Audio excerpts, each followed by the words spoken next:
Well, in addition to the fact that less than 50% of the registered voters bothered to vote at all, 56,000 ballots were spoiled. Now that represents to me a significant direct action by people who get it together to go to the voting booths and then deliberately deface, spoil, or in other ways render their ballot inoperable. How many of those must then have gone to one of the registrars at that office and said, "Hey, I'm spoiling my ballot"? There must have been a huge turnout of people like that, and those people are clearly trying to send a message. And I'm an Englishman. I've been here 50 years, and all I've been trying to do is offer a practical alternative. It's a very simple practical alternative. It simply says people have lost their faith in politicians at large. At large.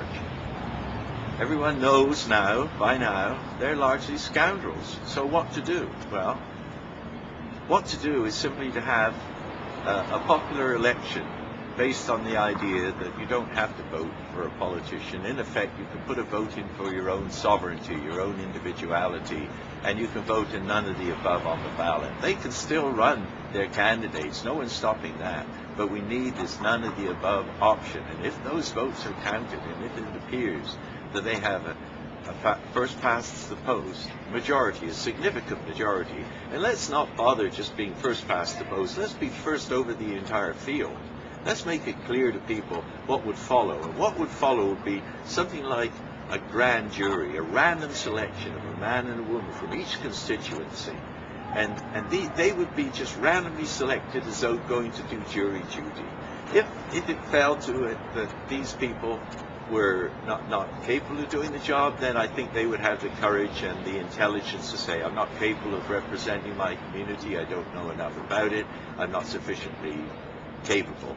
In which case they could step aside and we could have another choice by lot, which was always the tradition in early communities, where advantage taking by power brokers was not the way of doing business. So what I'm saying is that by having a random selection like this, going back to an earlier style, a more tribal style, especially with the representative, the gender balance of a man and a woman, we would then meet in random, I believe, well, I think they should be, shall we say, geographically aligned. So if you're from eastern British Columbia, or if later we had Canadian or the style of this, eastern Canada, you sit on the east, but you would be essentially a men and women circle meeting, and there would be a priorities council developing from that, which replies to necessities coming in from the people for their attention and so on.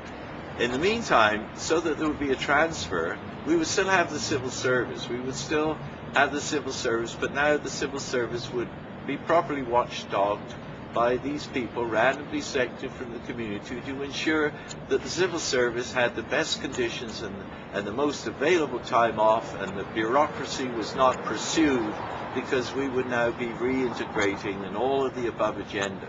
And the all of the above agenda would start out with how do we finance our affairs, whether it's in Canada or in British Columbia. How do we do that? Well, it's not very hard to arrive at. You have to have equity, and one of the finest equities is land.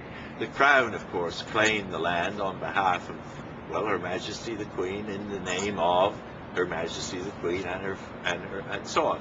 So we have this situation where a claimant to the ownership of the land appears to be embodied in the Crown, and that's demonstrated by the fact that that seems to be the way the foundational courts work. I'm going on a bit, and I'm getting a bit dry, so I'm